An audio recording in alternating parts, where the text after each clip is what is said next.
Hello and welcome to our live watch along show on Football Talk Podcast. My name is Ozzy and I'm your host for this evening. Today we are back to watching the World Cup again. We've been away for a few days, so apologies for that. Today we'll be watching France versus Iraq. Earlier on today we saw Argentina beat Austria 2-0, 2 goals for Messi, so he's up the tally in terms of his World Cup goals. So Mbappe has a task at hand to make sure that he is on song and trying to get as many as possible to catch up with Lionel Messi, who tops the chart now, I believe. So we're interesting to see, what happens in the course of this tournament. Let's go through the lineup and see who is starting for both teams today. Let's start with the French team. So for France, we've got Maignan in goal. France will be playing a 4-2-3-1 formation. So you've got Luka Dean on the left, Kunde on the right, Saliba and Upamecano in the centre back positions. Then you got Rabiot and Manu Kone in the double pivot. Then you got Elise, then you've got Dembele, you've got my future client in Bradley Barcola, who is being strongly linked to a move to the Premier League. He is starting today. And we've got Kylian Mbappe leading the line. And for Iraq, we've got Basel in goal. We've got Doski, Hashim, Tasnin, and Ali to complete the back line. And in the midfield five, you've got Kassem, you've got Zidane Iqbal, who used to play for Manchester United. He is half Iraqi, half Pakistani. So a little bit of bragging rights for us Pakistanis that we have someone of our descent playing in the World Cup today. You got Al Amari as well. You got Ismail and you got Bayesh and you got Hussein leading the line for Iraq. Should be a good game. Hopefully, we'll see plenty of goals. In terms of score predictions, I'm sorry, Iraq, but I think it will be a one-way traffic, and I think the match will end 3-0 to France. So that is my score prediction for today. So feel free to drop a comment, let me know what your score predictions are for today, and let's see who wins in this encounter in Group I believe it is for three.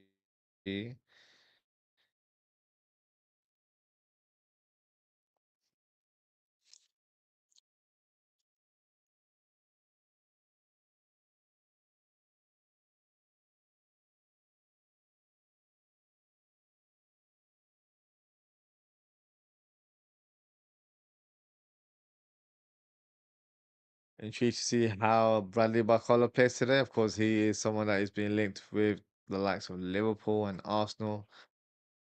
It looks like he could be moving clubs this summer. So he's pretty much on in the window shop today. And let's see, how he performs. You also got Manu Kone, who has been linked to Liverpool in the past, but he's also been linked to a move to Arsenal this summer. So he's got some highly sought after players in the French team and that aren't normally starters. Mbappe with the cross. Cleared away there. Kanamane. Oh, I thought Manu Kone almost found Mbappe there. Mbappe should have done better there, in my opinion.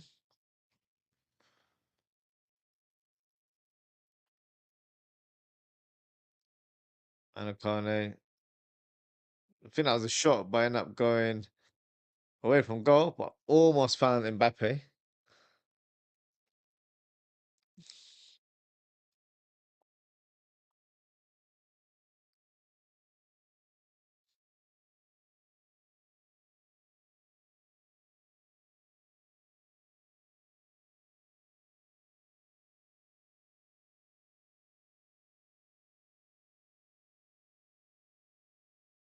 Come on, Dembele.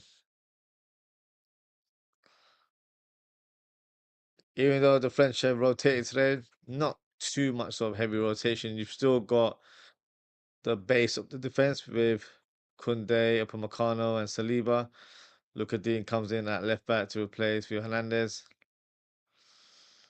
Lovely skill there from Mbappe.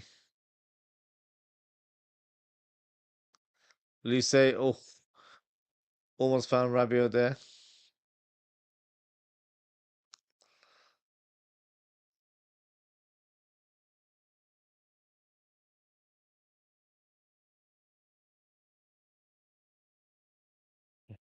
Lise Sorry, Manu Kone, the foul there.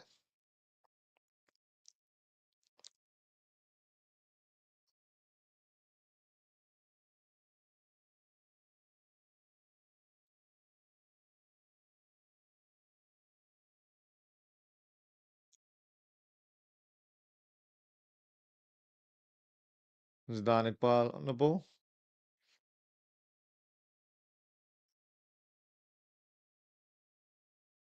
Nice turn there from Zidane Iqbal. Tries to find Hussein, holds the ball up really well. Oh, that must be a free kick. Oh, that's a foul, ref. Come on. Should have been a foul there for Iraq.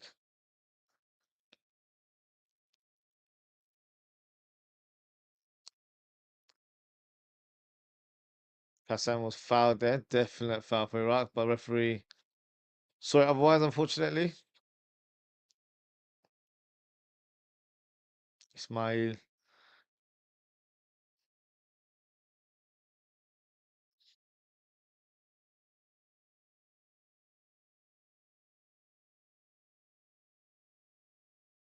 Racine.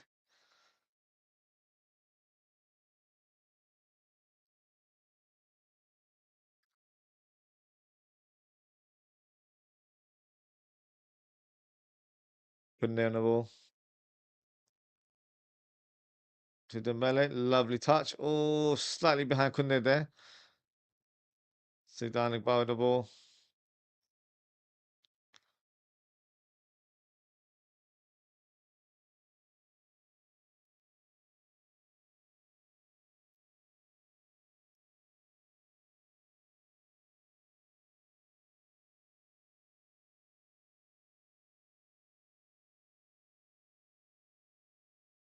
Good tackle there from Hashim.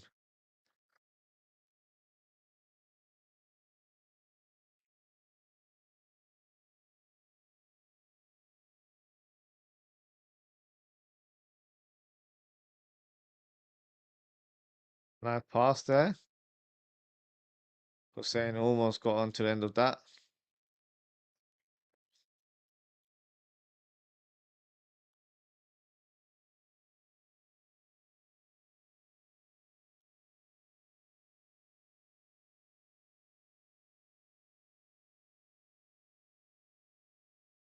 Zidane Iqbal. Back to Ismail. Long ball up top. Can Hussein get it? Clips it down. Bash almost getting on to the end of that one. Mbappe. Great turn. Oh, that's a foul there. Yellow card as well for Al Amari.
We are reviewing that incident. Let's see what's going to happen. No, nothing's going to happen. Corner kick there for France. Play short there for Elise. Elise back to Dembele. Dembele, tries to cut in, but well read there by Zidane Iqbal.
Joski, the ball straight to the keeper there.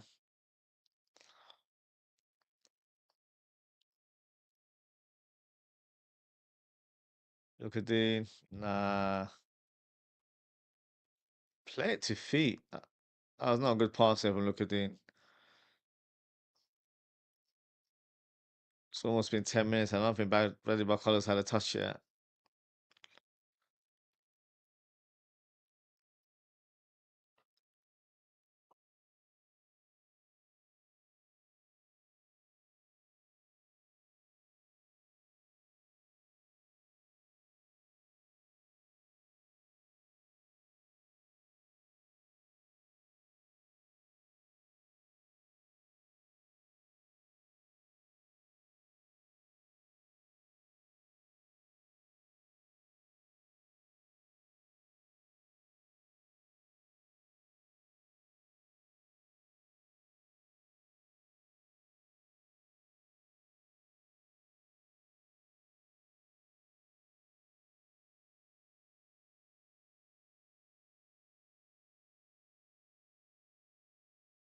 Oh, Dembele, the low cross. Not in the 6 yard box. No striker there. Of course, Mbappe's there, but he's not a natural striker. Barcola. Nah, heavy touch there from Barcola.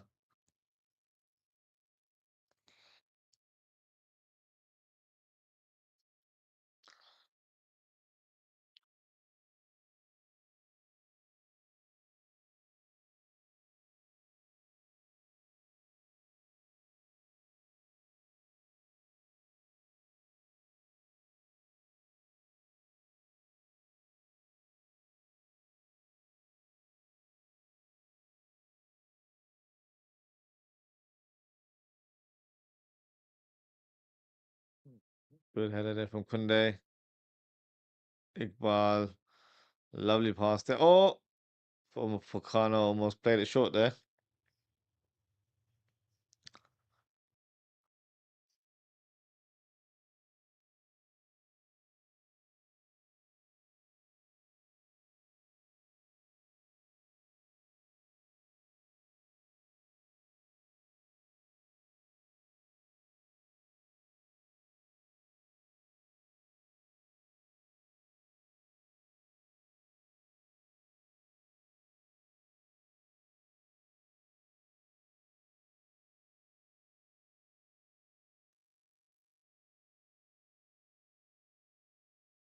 Oh, foul there from Saliba.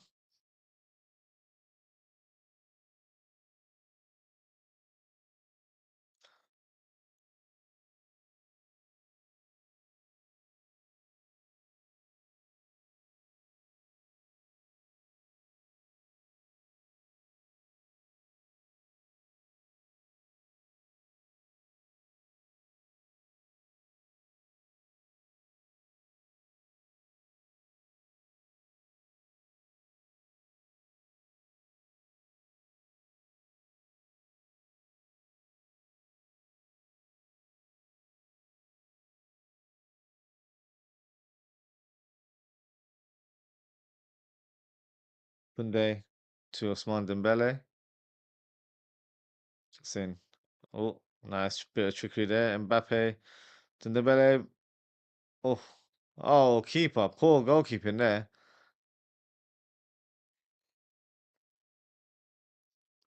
Hashim almost getting in the way of the keeper there.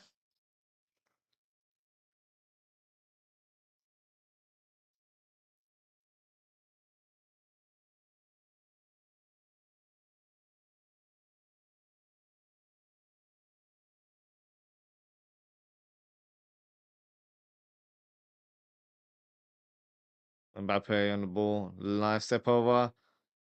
Can he cross it? No, he finds Dembele. Dembele dummies it. At least with a shot. Headed away by Hashim.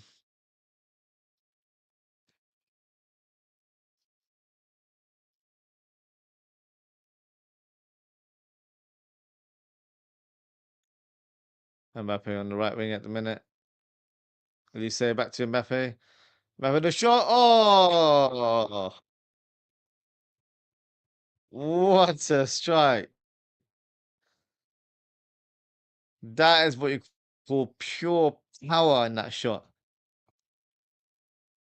Great strike there from Kylian Mbappe. Simply unstoppable that effort was.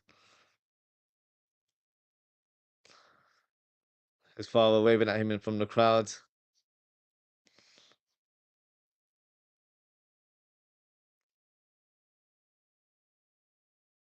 What's a strike there from Kylian Mbappe.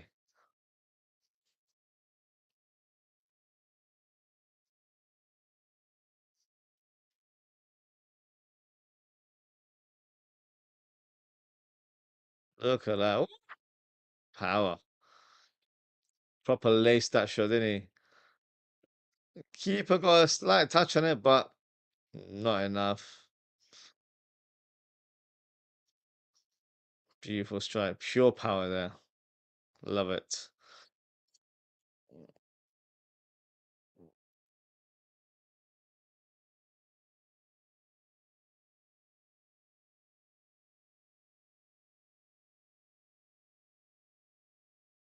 Nice long ball towards Elise. Can he keep it in play? Oh, he can't. Oh, I thought he just got past Hashim there, but it's been given as a goal. Careful, as a corner kick.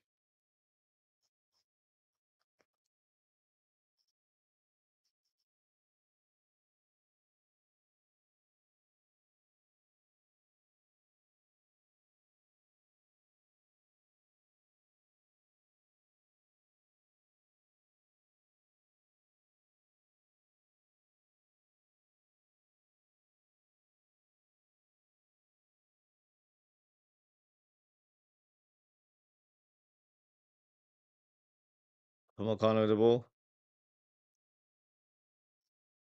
Dembele. Papagandowski there.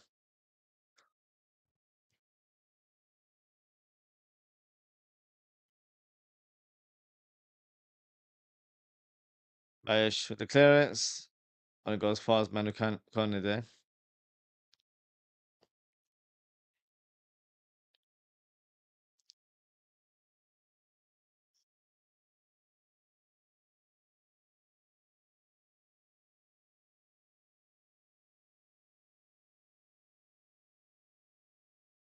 That's the scene. Nice pass there for Kasim. But Kasim didn't read the play there.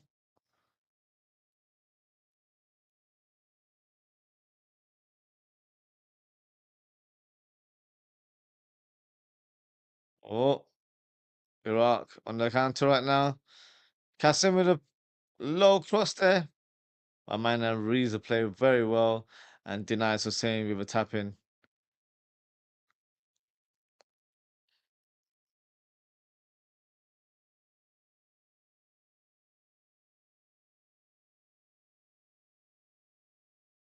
Rabiot to Manu Kone.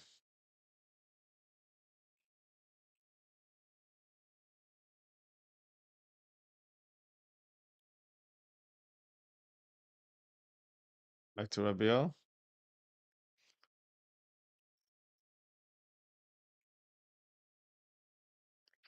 Elise cuts in. Can he shoot? No. Kunde.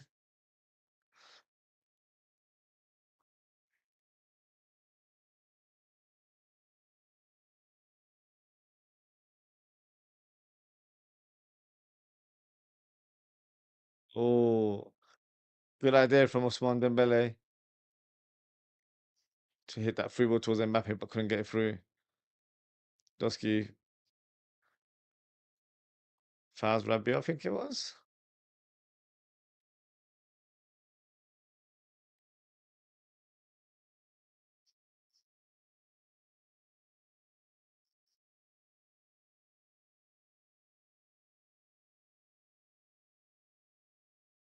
I got a couple comments here from Ozan. Big up Ozan as always. I can't believe Ozzy missed the Verts versus Diamante match, bro. Client versus client, innit? Do you know what? Apologies. I was supposed to do it, but I was busy with the family and I wasn't able to get out of it, unfortunately. So yeah, couldn't do a watch along. I was at home, but just couldn't do the watch along. But I watched the match afterwards, and yeah, decent performance from both. But unfortunately, yeah, couldn't do my client versus client there. But hopefully, both my clients will be playing in the same team in due course. Honestly, I'm generally going to lose it if Aussie's Wi-Fi crashes out again and he misses the client score another goal live in the World Cup. Look, fingers crossed, it's working right now because I see Bakal on the ball. Oh, Mbappe leaves it for Dembele, but no one gets onto the end of that one.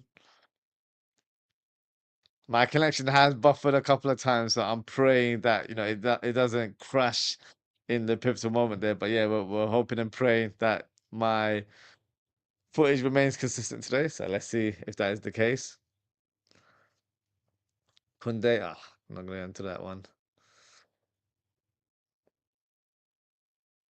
But yeah, the Liverpool players are turning up in the World Cup, aren't they? All performing to their level, making Slot look like a terrible coach, to be fair, because none of them played the way they have been for the national teams, and they're showing their true quality. Even Gakpo looks like a world beat at the minute, so it was just interesting to see what happens with the players that are in the World Cup. You know, the likes of Gakpo. You know, what's his long-term future?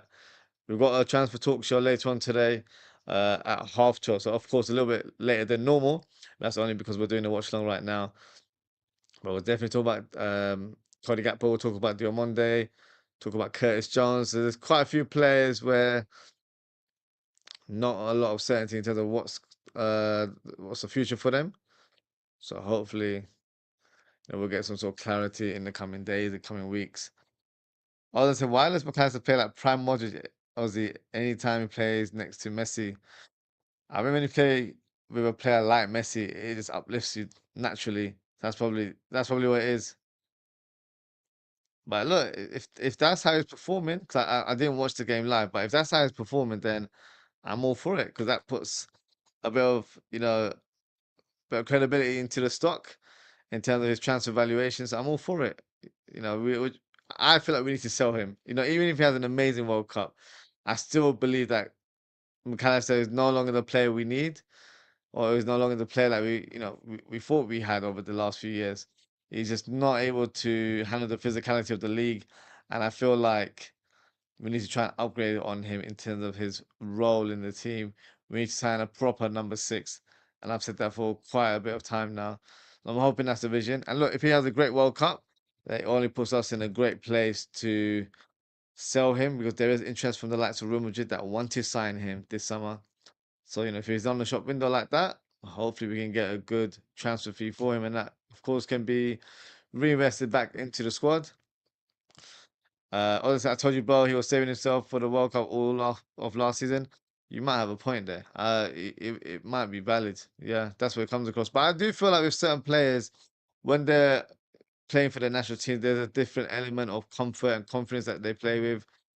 Florian Wirtz is the same thing. So it's because they're used to the way um, their coach, the way they say they're used to the way of the plan of play, and it's just a familiar surrounding, with them being at the national team for such a long period of time. With Liverpool, the tactics were all wrong, especially last season. It's just ultra defensive, not what the players were used to. So it's a complete 360 in terms of what we were used to. And that's why Liverpool didn't play to the heights that they should have done last season.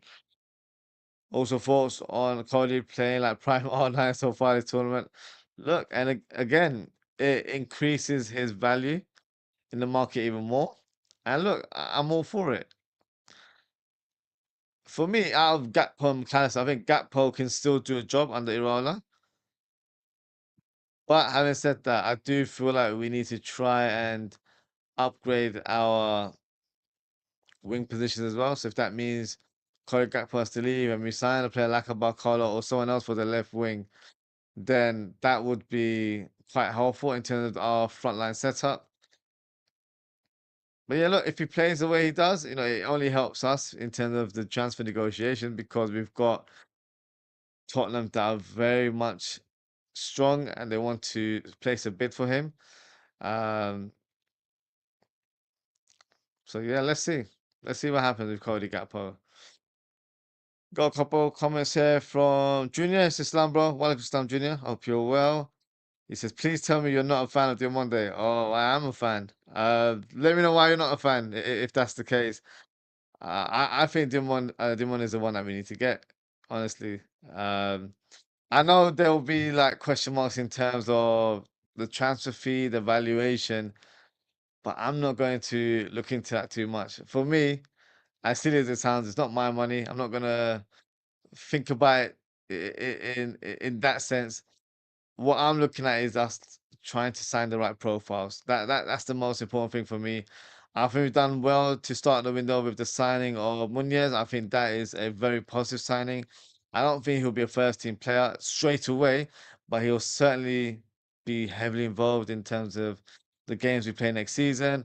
He can cover both left and right wing. So for me, that's a positive signing.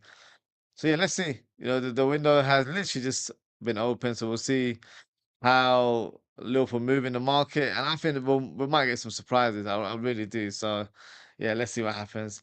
Ozan's a laughing one who says, "Man is coming for Ozzy's client." No, no, everyone's entitled to their opinion. There's no harm in that. No, is he worth 100 million at 19 years old? He's a mixture of Ping Pong and Rio. No, I don't. I don't. I'm not sure about that analogy. I don't think he's like Ping Pong. I think he's got more skill in terms of his dribbling. He's got a better first touch. He's more direct. Has better end product for me.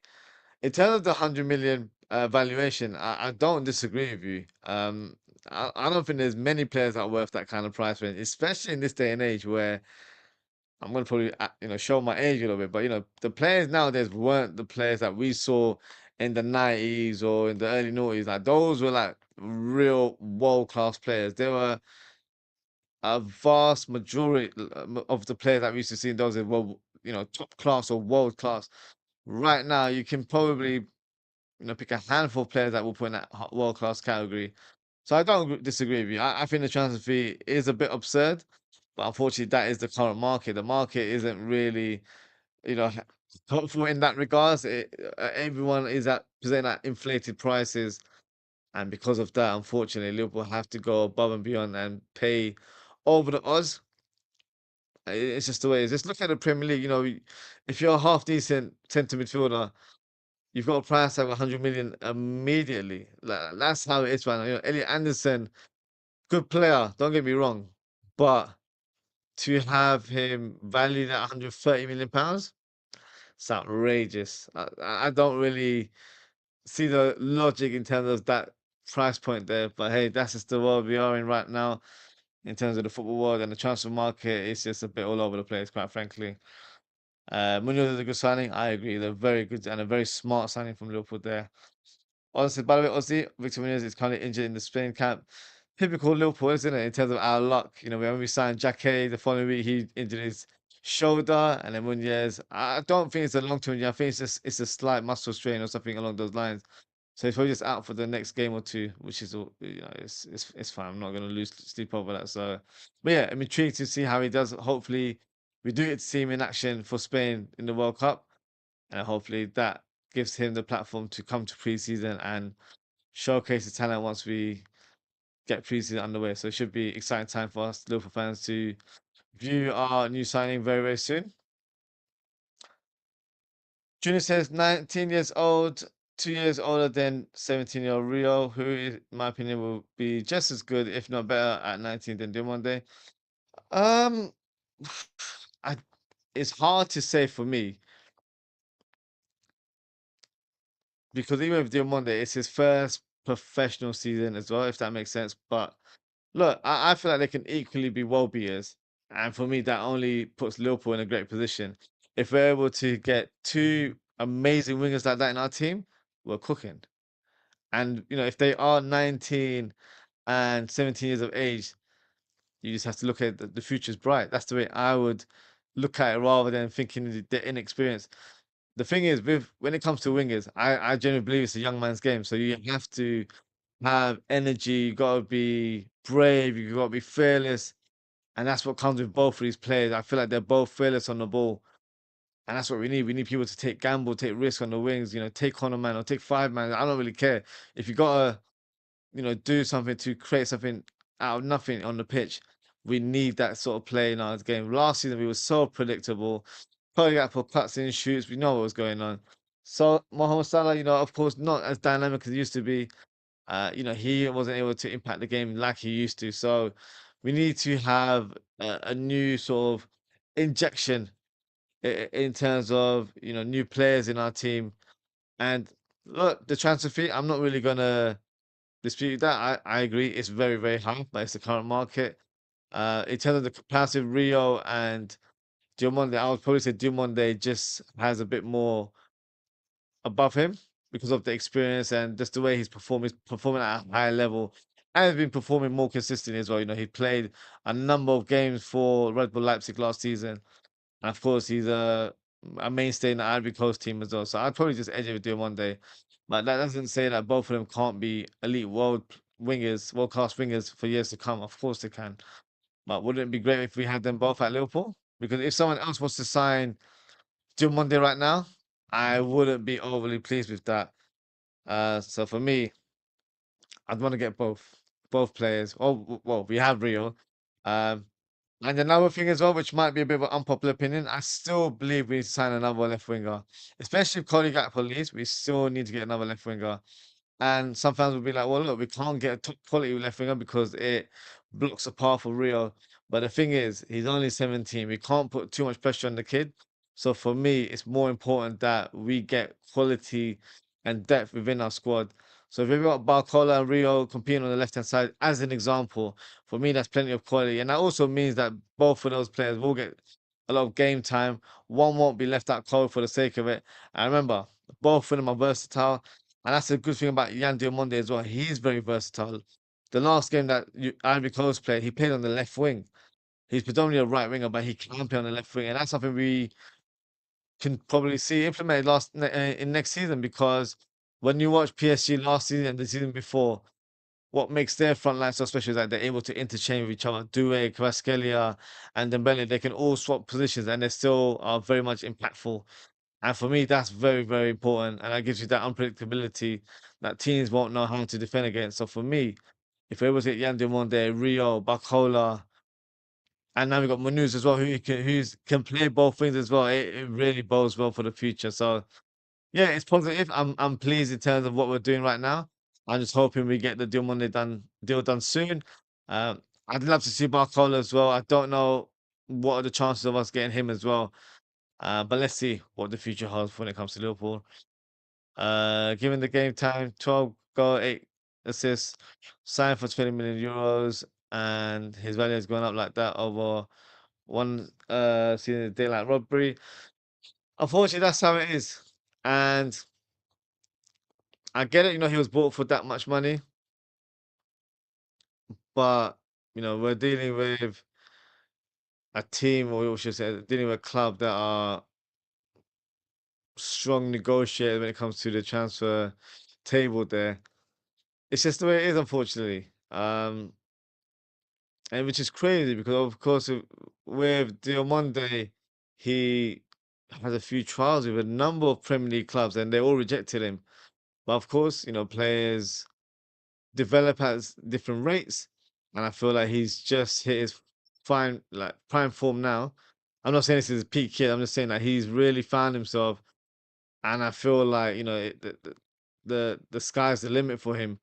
It kind of reminds me of when we saw the progression of Gareth Bale. I'm sure you guys may remember when he was a Tottenham player after they signed him from Southampton. There was a stat where whenever Gareth Bale played, Tottenham never won. And that was like for the whole season. And in the following season, they played him further up the pitch. Because I don't know if you guys remember, he was a left back when he joined Tottenham. They played him on the left wing, and the rest was history. You know, the game against Inter Milan, he absolutely demolished them. So that was where, he stepped up. And it was a similar age profile. Like he was about 19, 20 at the time as well. So it's probably the same with Diamondo. He's maybe a late bloomer to some, but that's also because we're spoiled in terms of seeing young players being given more first team opportunities than what we've seen in previous years. To be fair, so I do feel like with Diamonde, he's just hitting his stride at the right time. And look, I rate him. I think the profile is exactly what we need.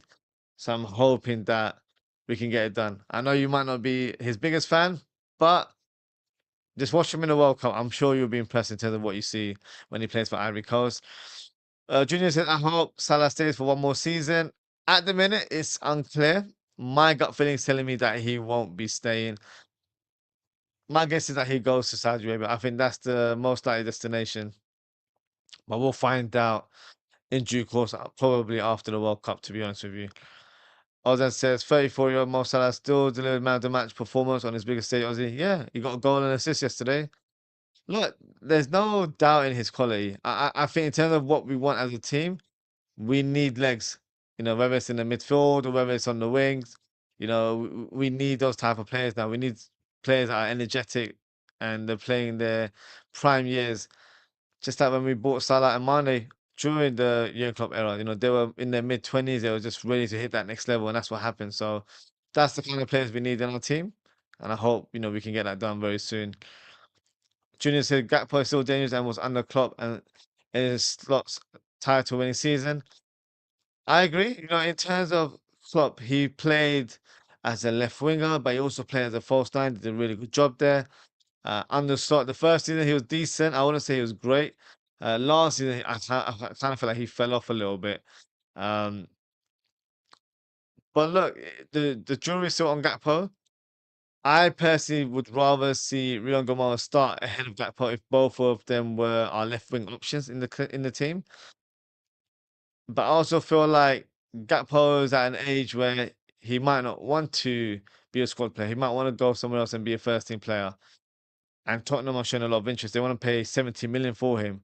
We didn't pay that much. I think we paid about 35, 40 million pounds for Gakpo. So we're gonna get double the money for him. And I don't think he's improved dramatically for him to not warrant that kind of price tag. And for me, I feel like 70 million is a great price in this market. So I would cash in on him personally. But if he stays, I don't really have too many qualms about it. But I would have to say, his role has to be different to what we saw last season. He was getting selected every game, despite how bad or how great he was, and it was more bad than great, to be honest with you. So I don't feel like he deserves many of his starts last year. I think it wasn't on merit; it was just based on favoritism. Because my joke was that Arnold Slot was his father-in-law. That's how I felt. It just felt like preferred treatment there in terms of always selecting the same player week in week out, and it wasn't based on merit. But let's see what happens with Gakpo. We got Szoboszlai for 60 from the same team. Yeah, but the thing with Szoboszlai, it was a release clause, so they couldn't do anything about that. So that was a release clause that they had. And I think Schmatko was the sporting director at the time that found that out. I don't think it was public knowledge that he had a release clause. Um, so for me, that was money well spent. I think we shouldn't offer any more. We will get El Haj Diouf forward. No, no, no, no. They're not on the same level. I think with El Haj Diouf, when we signed him, he wasn't known to be a prolific player, but he was a player that had potential. But for Senegal, player as a striker slash left winger at times, when he came to Liverpool, he just was the wrong profile for us for me. Wasn't the player that I wanted to see.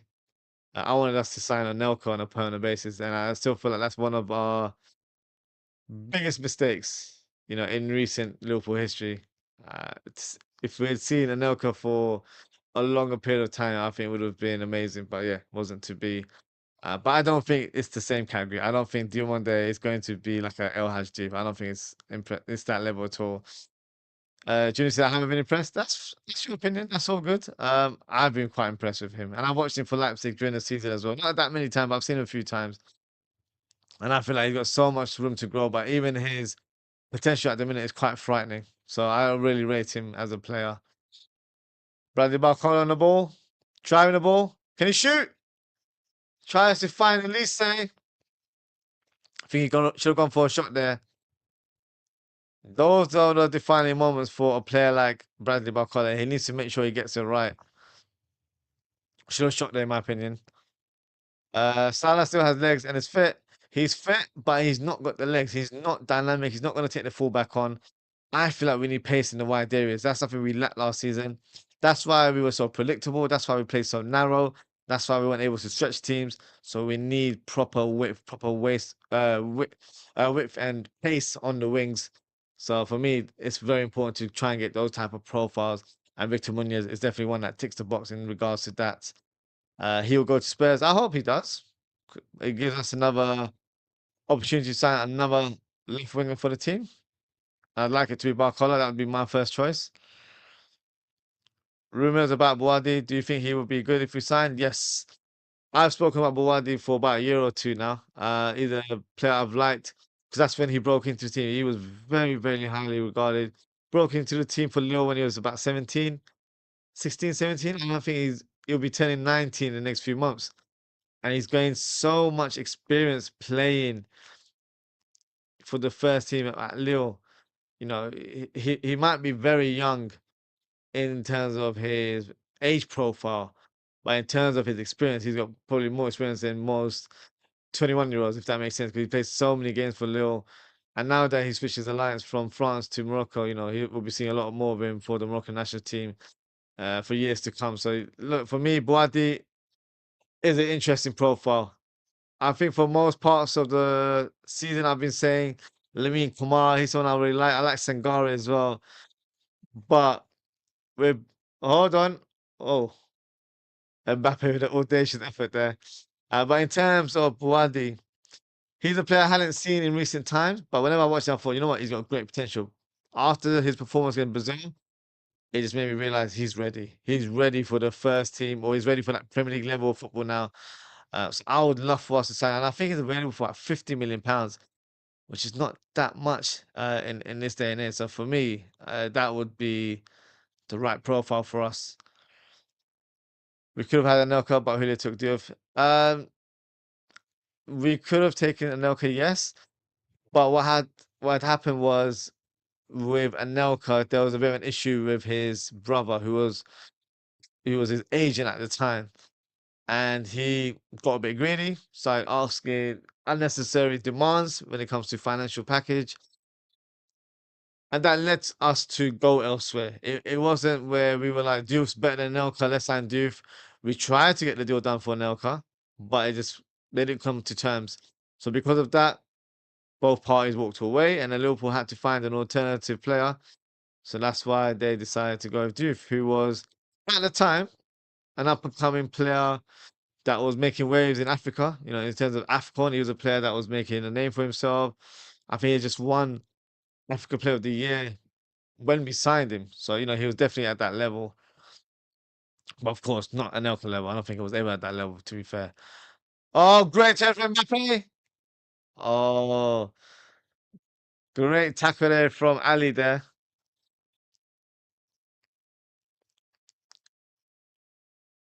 Raymond, big up Raymond. This is to Junior. He said Fernandez Pardo, Adazuli, Anusa Ndoku, and Sadio Emala should sign for Newcastle now. Yes, right now from Ray.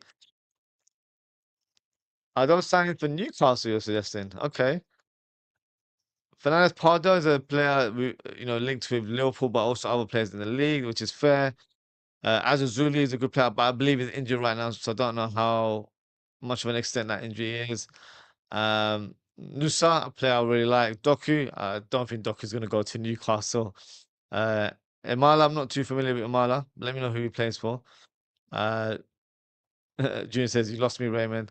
Dan was pouring down. It is. They better not do any hydration break because they won't need hydration at the minute. It's pouring down. But of course, we know why the hydration break is there. It's to make money. Smith should sign for Newcastle now. See, I'm a bit confused. Who's Keith Smith? Who does he play for? Or did you ever play when it was pouring down, rain in the league? It can be fun. Yeah, it is. I think I used to play not the best, but I used to really enjoy playing in the rain, especially when you're able to do slide tackles because the surface is a little bit more slippery. You're able to get involved in it. So yeah, I used to enjoy playing in the rain. So yeah, definitely good times. When I used to play Sunday league as well. But having wet sort of the pain. Yeah, as soon as you go back to the changing room, you got to get changed straight away, get some dry pair of socks. Yeah, that's not a nice feeling afterwards. Um, Style tackle were fun. Yeah, Junior knows. It really was. Proper, like, just sliding in there. Yeah, it's the one, I can't lie.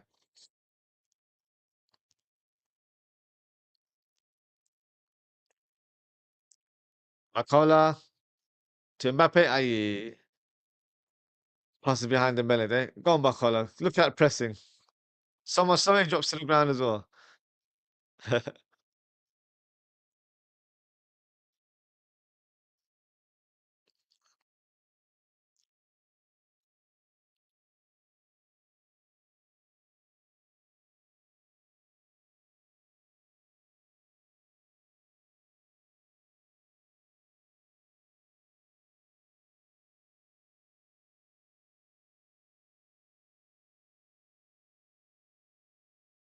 Junior says send the player flying. Yeah, you gotta do what you gotta do sometimes. Those crunching slide tackles. Yeah, gotta be done.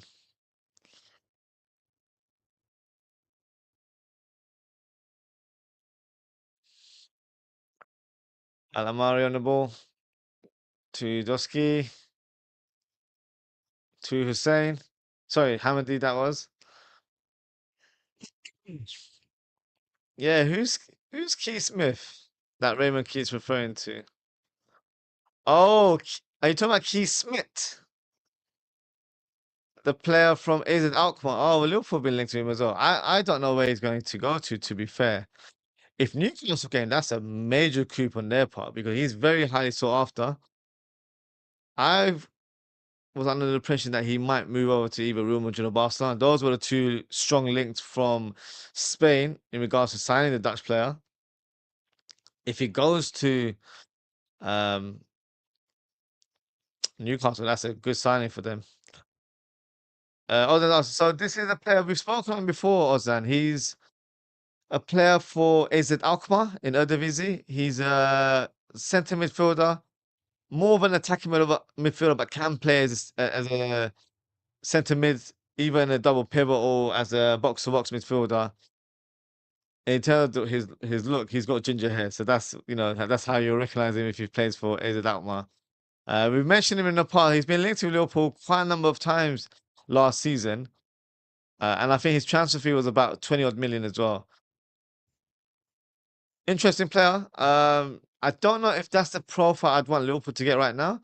But having said that, if we're seeing the likes of McAllister and Jones leave, I feel like we've got to sign a number 6 and a number 8 type of profile. So I guess Smith would fit that number 8 profile, if that makes sense, and then we get a proper number 6. But I feel like if we're selling McAllister and Jones, it has to be players that are ready for the first team. That's the way I would look at it. Yeah, Keith Smith, not Keith Smith. Um,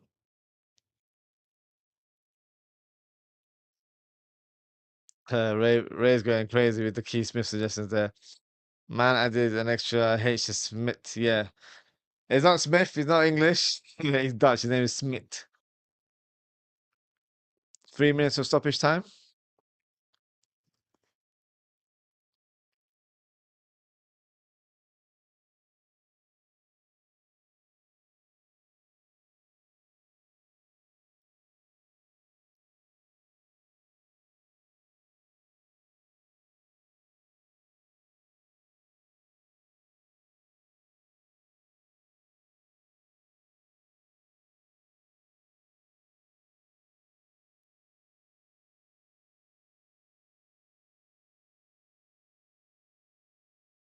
Club saying free. Big up yourself. He says Liverpool are working on a deal for 17-year-old Kolketi 1993 midfielder Adria Batishvili.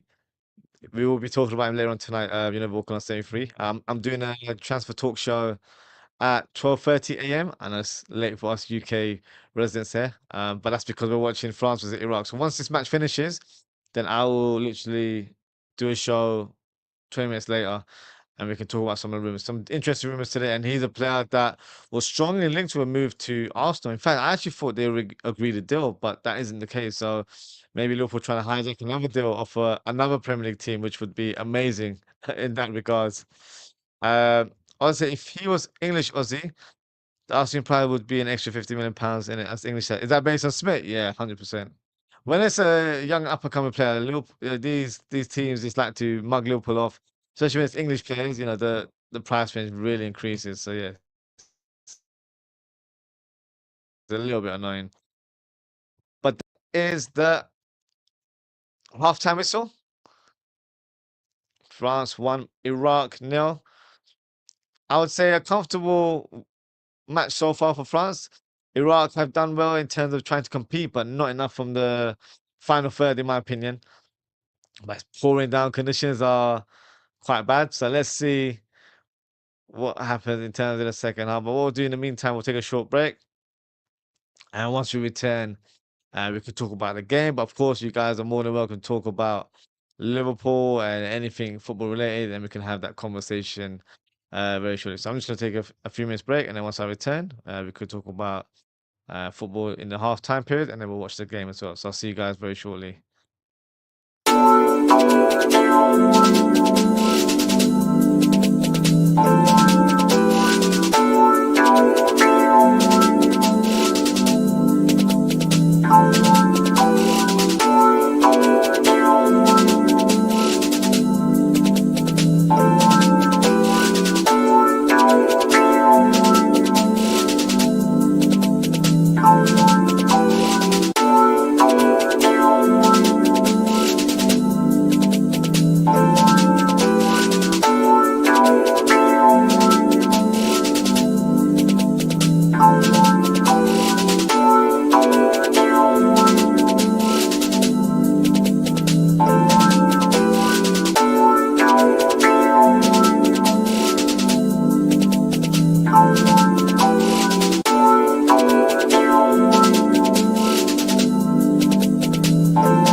What's good, everyone? As you can tell, guys, the match has been suspended due to weather conditions. I think the players are getting ready for half time, but as I've had to wait quite a long time for this match to start, I'm going to close the stream for now. I'm going to go over and do a Liverpool transfer talk show. So if you want to tune into that, we'll be starting in 5 minutes' time, where we can talk about transfers. And yeah, we'll have to do another watch along another time. But thank you for tuning, guys. Thank you to Ozan. Thank you to Junior. Thank you to uh, Watchalong 73 for your comments. Appreciate your engagement as always, guys. If you haven't already, please don't forget to like, comment, share, and subscribe to the channel. And yes, that is it for today. Switch over in about 5-10 minutes. We will do a Liverpool transfer talk where we'll talk about Liverpool in more detail. And yeah, we'll do another watch along from tomorrow as well. But that is it for today, guys. Thank you so much for tuning in. Take care, stay safe, and I hope to be with you all very, very soon. Goodbye.